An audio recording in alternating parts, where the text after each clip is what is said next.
morning, Chamber members. Welcome to Monday Minute for Monday, March the 22nd, 2021.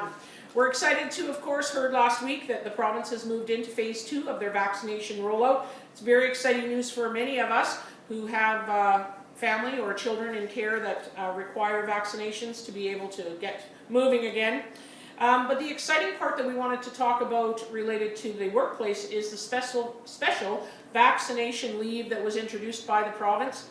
Basically, it's the same as an election day requirement to provide employees with a 3-hour window for them to be able to, in that case, go vote, but in this case, be able to book and go to attend for a COVID-19 vaccination.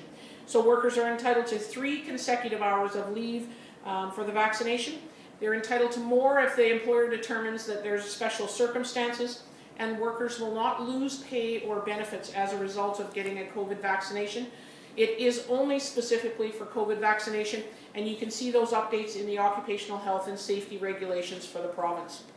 Secondly, I want to mention the Canadian Chamber of Commerce, along with several leading industry associations across the country, are calling on the federal government to prevent strike action at the Port of Montreal. This is an issue they raised last August, but the Longshoremen and the Maritime Employers Association are struggling to get to an agreement.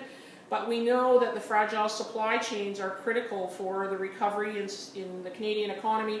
And so there's an article I'll share with you on that, something to keep an eye on, as we know our supply chain needs over the coming summer months will be crucial. And lastly, I want to highlight for you the building of a low-carbon economy, the report that the Saskatchewan Chamber released last week. While it's a fairly hefty report, if you wanted to read it in its entirety, there is an executive summary inside which will give you a bit of an idea where it's headed.